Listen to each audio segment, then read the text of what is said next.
RCA, le département de la Réunion et le CIRAD vous présentent Terre d'ici.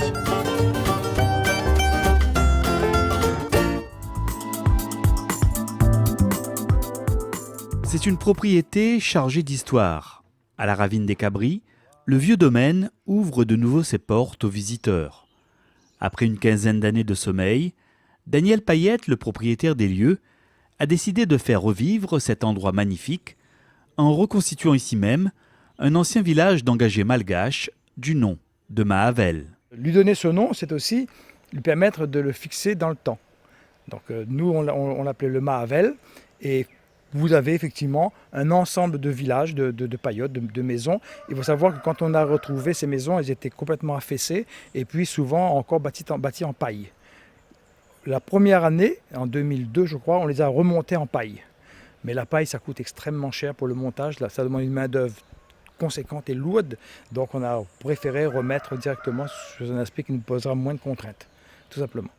Entre 1882 et 1930, la fin de l'engagisme, ce petit village de Mahavel a réellement existé. En le recréant, Daniel Payette souhaite redonner une âme à ces lieux qui représentent une page de l'histoire de notre île. Alors l'intérêt, c'est de faire sentir cette atmosphère-là de petit village. On a l'impression là qu'on est effectivement à Madagascar, c'était des engagés malgaches, il faut s'en souvenir. Grâce à des associations de quartier, une sorte fortement impliquée dans le quartier, des personnes, d'un certain âge, viendront animer. De temps en temps, nous aurons, je dis bien de temps en temps, ce sont des personnes âgées pour la plupart, nous aurons des gens qui viendront faire la scène de la vie du café. Donc griller café longtemps, à la grègue, après couler à l'huile à la grègue, griller, couler à la grègue, assis sur pas de pâte, boire une petite tasse, etc. C'est des scènes de vie. Des scènes de vie que le visiteur pourra sans peine imaginer aussi à travers les différentes cases de ce village. Donc on retrouvera effectivement dans ce village la couturière. On sait qu'elle existait. Elle s'appelait vraisemblablement Lily.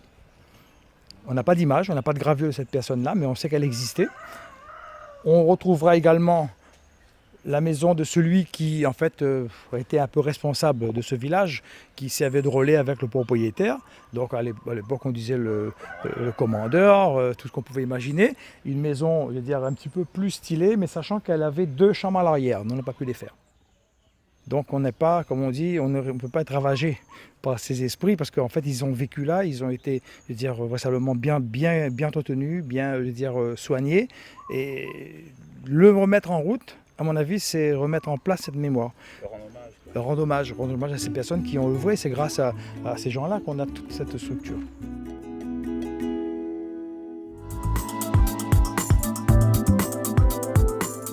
À la ravine des Cabris, chemin recherchant, le vieux domaine retrouve enfin une nouvelle jeunesse après 15 années de fermeture.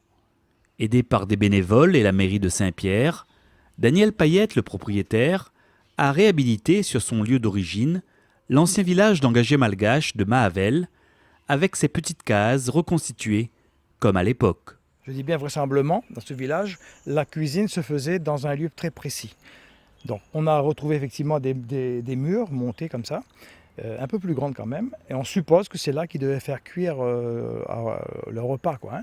Donc on a reconstitué l'ensemble, on a reconstitué tout l'ensemble, et on les a fixés dans le nom d'abord d'une personne ressource, qui s'appelle donc Tikaz Ticlode.